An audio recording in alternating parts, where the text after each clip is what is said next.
Hello students, welcome back to the lecture video, and in this video we will complete the first chapter of history, that is the rise of nationalism in Europe. In the previous video we talked about France, we talked about the age of revolutions from 1830 to 48.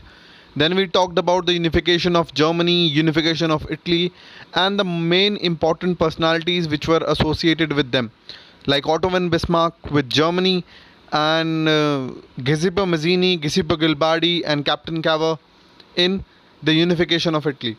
Now we will talk about Britain. Britain जो है आज के ज़माने में अगर आप देखें तो इंग्लैंड, वेल्स, स्कॉटलैंड और नॉर्दर्न आयरलैंड 4 देशों से मिलकर बनता है, जिसे हम बोलते हैं यूनाइटेड किंगडम ऑफ ब्रिटेन। लेकिन पहले ऐसा नहीं था। 18वीं सेंचुरी से पहले कोई एक नेशन स्टेट नहीं था ब्रिटेन। वो अलग अलग पार्ट्स में डिवाइडेड था, जैसे English, Welsh, Scot and Irish. आज अगर आप ब्रिटेन की बात करते हैं तो वहाँ ज़्यादातर जनता इंग्लिश बोलती है, but earlier there were 4 kingdoms, English, Welsh, Scot and Irish. So here you can see the United Kingdom, and here we have Scotland, here we have the England part, here is Wales, this is the Northern Ireland I was talking about, capital Belfast, it is the part of United Kingdom, and Ireland, this is called Republic of Ireland, capital Dublin. So this is not the part of United Kingdom, but these 4 countries, Wales, England, Scotland and Northern Ireland is a part of United Kingdom. और यहाँ पर अलग अलग ethnicity के लोग रहते थे, अलग अलग ट्रेडिशनल था, अलग अलग पॉलिटिकल ट्रेडिशंस हुए करते थे, and they were not near and they were not similar to a nation state.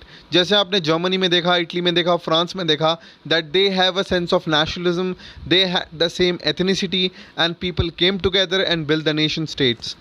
But यहाँ ब्रिटेन में एक ग्रेजुअल प्रोसेस हुई, और इंग्लैंड जो था उसने अपनी चालाकी से पूरी ब्रिटिश आइल्स पे, यानी कि जो पूरा आइलैंड है उस पर कब्ज़ा कर लिया। अब वो कैसे क्या देखते हैं। 1688 में जो मोनार्की थी, यानी कि क्वीन ऑफ इंग्लैंड थी या किंग ऑफ इंग्लैंड थे जो होते हैं, उनसे उनका पावर्स छीन ली गई और कॉन्स्टिट्यूशनल मोनार्की इस्टेब्लिश कर दी गई, जहाँ पर पार्लियामेंट्री फॉर्म ऑफ गवर्नमेंट बनाई जाएगी, यानी कि पार्लियामेंट्स होगी, वहाँ पे लोग इलेक्ट होंगे, और वहीं की पार्लियामेंट से हमारी जो लोकसभा और राज्यसभा है उसको कह सकते हैं बनाया गया है। वहाँ की लोकसभा को बोला जाता है हाउस ऑफ कॉमन्स और राज्यसभा को बोला जाता है हाउस ऑफ लॉर्ड्स। ये पार्लियामेंट्री सिस्टम ने क्या किया, जो किंग और मोनार्की की पावर थी उसको बिल्कुल ख़त्म कर दिया। And in 1707 they came up with the act of union. Act of union क्या था, ये इंग्लैंड और स्कॉटलैंड के बीच में एक एग्रीमेंट था कि United kingdom of great Britain बनाया जाए, और सिर्फ इंग्लिश नहीं, सिर्फ इंग्लैंड नहीं, जो स्कॉटलैंड है वो उसके साथ मिले और एक बड़ा राज्य बनाए। वेल्श जो थे वो वेल्स कंट्री से आते हैं, वेल्स एक अलग कंट्री है, बट ये ग्रेट ब्रिटेन का पार्ट है। तो आप यहाँ देख सकते हैं कि इस एक्ट ने इंग्लैंड को बहुत पावर दे दी थी, और उन्होंने स्कॉटलैंड को अपने आप में सम्मिलित कर लिया था अपनी कंट्री में। और जो पार्लियामेंट था वहाँ पर ज़्यादातर इंग्लैंड के लोगों का बोलबाला था, और जो स्कॉटलैंड के लोग थे वो कम थे। ऐसे ही वेल्स के लोग कम थे, और धीरे धीरे करके they made certain rules that favoured the English speaking community.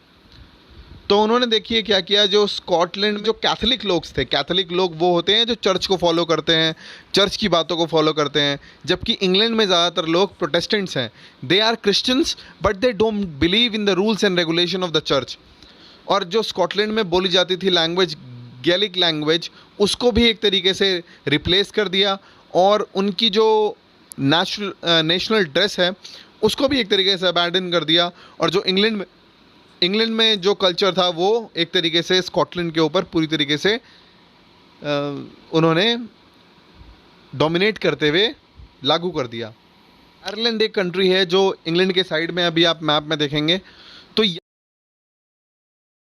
यहाँ पर भी पहले ब्रिटिशर्स का राज नहीं था, ये इंग्लिश पीपल का राज नहीं था। आयरिश पीपल रहते थे यहाँ पे, वो आयरिश बोलते थे इंग्लैंड में, आयरलैंड में।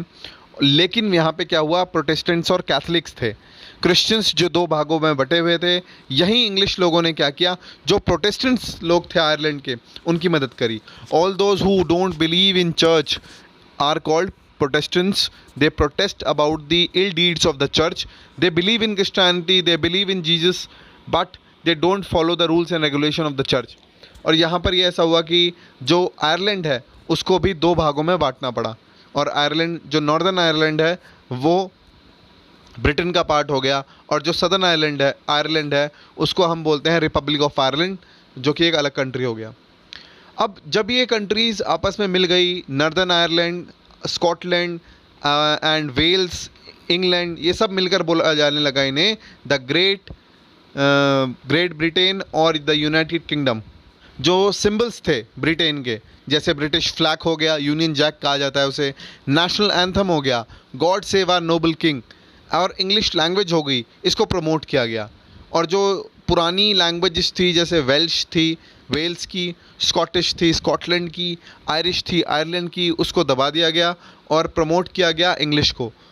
So this happened in Britain, and it was that's why it was called the strange case of Britain.